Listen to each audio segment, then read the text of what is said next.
Thank you. I want to thank everybody for coming. Citizens Action for organizing it with our great Upper East Side leader, Monica Atiyah, all my partners in government you will hear from, and all of the community leaders and residents that are here today in this cold weather to celebrate our democracy.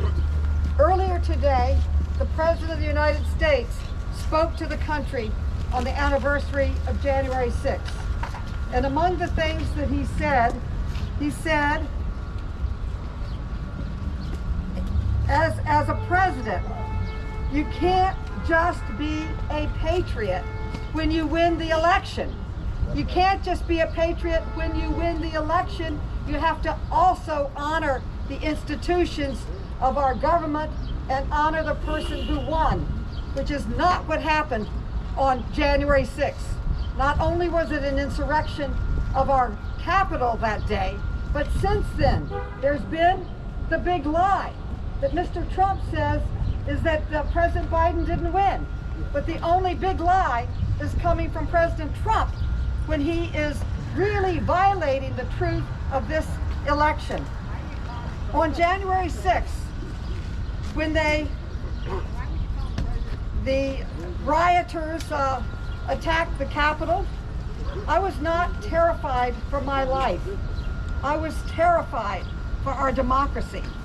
I never thought I would ever see the Capitol of the United States violated by Americans rushing into the Capitol, led by the President of the United States and his words.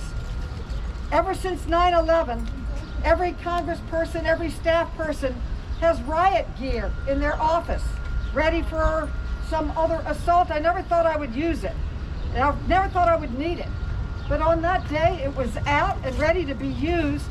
And what was so horrifying is that the revolt, the terrorism, was being led by an American president. We came within that close of losing our democracy. I represent the United Nations.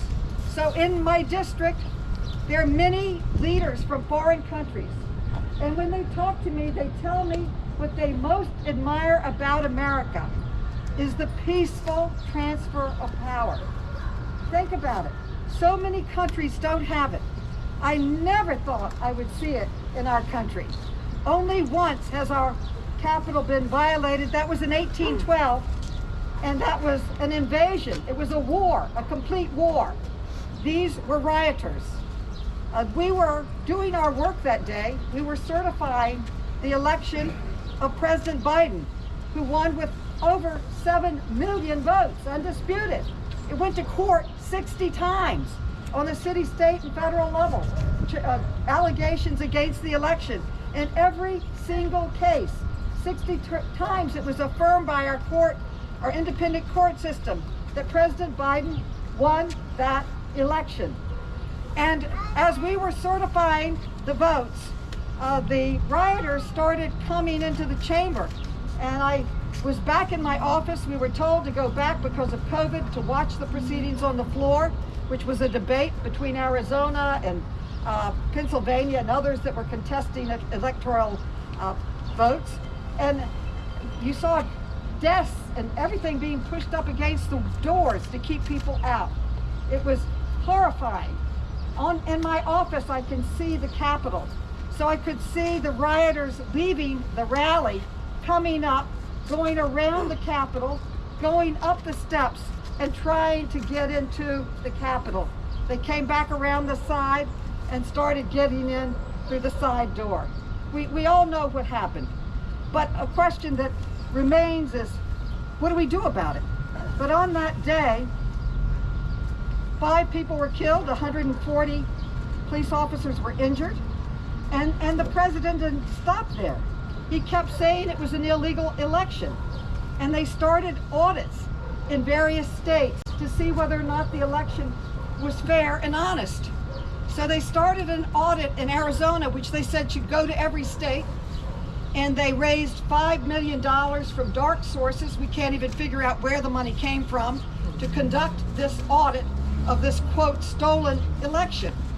So as chair of the Oversight Committee, I decided that we should have an oversight hearing and get to the facts behind what was called the Cyber Ninja audit. $5 million, $250,000 from the state of Arizona to conduct this audit. And what did they find? At the end of their audit, they found that President Biden won by more votes in Arizona than he did on election day. And in that hearing, there were election officials that were very strong Republicans and proud of their vote that they had for a Republican candidate. And they were election chiefs. And they testified before Congress that it was an honest and fair election, and they were proud of their work in conducting a fair election that President Biden won. So, what can I say? Since then, we have been working in Congress to make sure that this never, ever happens again. And we are holding events like this around the country. We're holding a prayer vigil in Washington. The President of the United States addressed us earlier today. And our democracy is fragile. When you see how close it came to disrupting, they actually disrupted our work for many, many hours. We didn't go back into session until 2 o'clock in the morning. And we worked till we completed the certification of the election. That was our job. But then we went to work on what are we going to do to stop it. So we started crafting bills to close loopholes in the law that allows any violation of our democracy. And our bill is called our Democracy for America Act. And it was my honor to carry this bill on the floor of Congress to lead the debate on it. And I authored 2 parts of it, just to give a sense of it. It's a very long bill. I'm not going to go through the whole thing. You can go to my website. But one was to protect whistleblowers and people who come forward on waste, fraud, and abuse, to protect them from being fired, from being retaliated against, which President Trump's administration was doing. Another example was the inspectors general. So inspector generals make sure government's working fairly and right. They do investigations. Every time they started an investigation he didn't like, he fired them, he moved them, he moved in someone temporary to take their place, really obstructing our government. We heard from Brian Benjamin about the voting rights bills that we're working now. It's now the top priority of the Senate. We have passed the Protecting Our Democracy Act in the House. It's now in the Senate. We have passed the John Lewis Voting Rights Act in the House. It is now in the Senate. That is where our focus is, to get these important bills passed. Let me just say, our democracy is sacred, our country is sacred, and we aren't just patriots when our candidate wins. We're patriots for our country and for honest and fair elections. And let's move forward and make sure that our fragile democracy becomes a strong democracy and it never happens again. Thank you. With that,